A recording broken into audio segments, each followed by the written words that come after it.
And so the final slide I have is the, of course, the acknowledgements and views. So, DePaul has been very kind to put a lot of money into our efforts here in the Bahamas at varying stages, and so I have to acknowledge them from our work, and I can't do anything without thanking John from everything from helping me go out and do some of this graves and sort of letting know if I would skirt this evening, do anything if we have that kind of thing. So he's very helpful. And then of course, Ron and I in all of our endeavors are very conscious that we are gracious guests in your country, and we are very thankful for all of the people who support us informally, which is many of you, but also very formal support we receive from Antiquities, Museums and Monuments, the Department of Archives, the Gerace Research Center, which is part of the College of the Bahamas, and of course the people on San Salvador who have really made that island like a second home for us.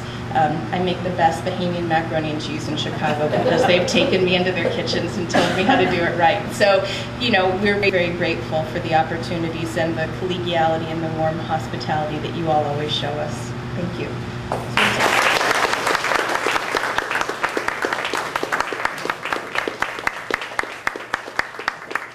we have time for a couple questions? If people have questions? Yes. The first graph that you showed about the grave headstones are being marked, are those the highest percentage of the ones that were unmarked, or the inscriptions on? That's the percentage of inscriptions at these cemeteries. So some of them have none. None of them have more than a quarter of these graves being marked. And the historical documents show there was a school founded in the 19th century in Salvador. Census's report, I believe, I can't remember the year, this is when I looked to John, that there were 83 people literate about the turn of the century in 1900. So there are a lot of people who can read and write at this time. In other places like the southeastern United States, when you look at African cemeteries and emancipated slave cemeteries, the gravestones are always written, and the spelling is often not right, the letters are often not formed right, but it's very important for them to be writing, and they're imitating what they're seeing in other cemeteries. It's very interesting that on an island where they knew how to read and write, they clearly knew what gravestones with writing looked like, they still chose not to.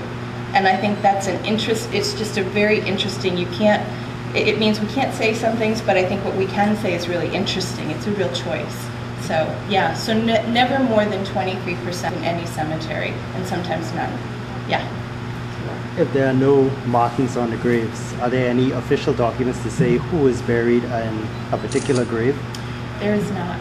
So there are contemporary, more recently, yes. Historically, no. And we've spoken to some of the people who do a lot of the upkeep and do the grave digging, and people want to talk to us about it. It hasn't been a formal process, and they've said nothing, and certainly in the archives there aren't sexton's reports or something like you might from mortuaries. So it's clear the British Island Commissioner and the government is somehow sanctioning these spaces for burials, but then there isn't an active keeping for them like we might expect in other places. Yeah.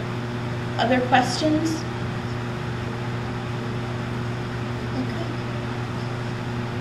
I guess it must be time for cake.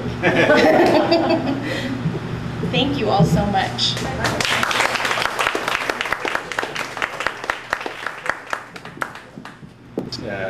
Dr. Baxter and to Michael.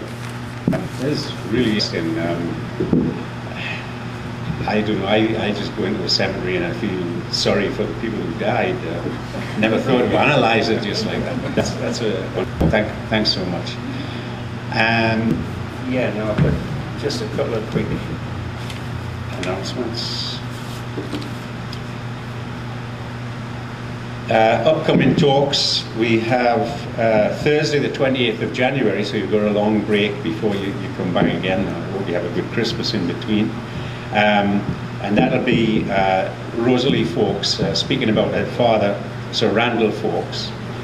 And on Thursday the 25th of February we have Sir Orville Turnquest, who's here tonight, and he's going to talk on Grantstown over the hill.